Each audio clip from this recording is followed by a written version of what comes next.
7 দিন, মাত্র 7 দিন সময় আছে তোমাদের হাতে। এর মধ্যেই আমি এই যে মানুষ উধাও হয়ে যাচ্ছে তার একটা কুলু চাই।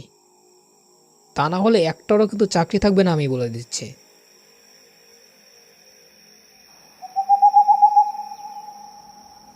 সেদিন রাতেই ডিউটি শেষ করে বাসায় ফেরার পথে নানা রকম চিন্তা মাথায় ভিড় করে আসছিল। এমন কোন শক্তি হতে পারে যা জলজন্ত মানুষগুলোকে এভাবে ভ্যানিশ করে দিচ্ছে? কথাগুলো ভাবতে ভাবতে যাচ্ছিলাম, এমন সময় মাঝ রাস্তায় অদ্ভুত দর্শন একটা লোক আমাকে হাত ইশারা করে থামতে বলল। আমি সশব্দে বাইকে ব্রেক করে জানতে চাইলাম, কি কাকা, হঠাৎ গাইদার করা কেন? খারাপ কোনো উদ্দেশ্য থাকলে ভুলে যাও, আমার কাছে কিন্তু পিস্তল আছে। তুই এদিকে এত রাতে কোথায় যাচ্ছিস? জানিস না এই গ্রামে মল্লিকার নজর পড়েছে? তোর কি মৃত্যু ভয় নেই নাকি?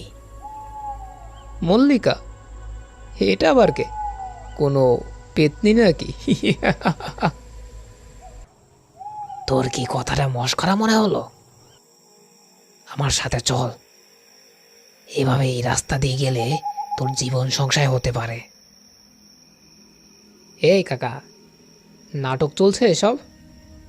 আমার রাস্তা ছেড়ে দে, তা না হলে গুলি করে খুলি ছাড়িয়ে ফেলবো, সালা কেউ কিছু টেরও পাবে না।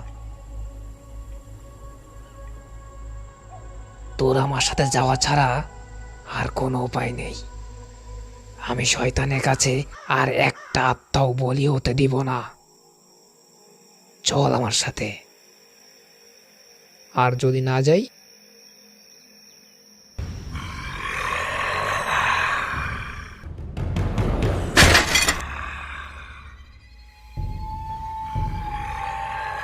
তাহলে তোর জীবন নিয়ে নিব, তাও শয়তানের কাছে তোর আত্মাকে বলি হতে দিব না।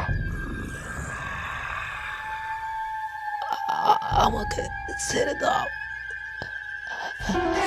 আমাকে ছেড়ে দাও, আমাকে ছেড়ে দাও।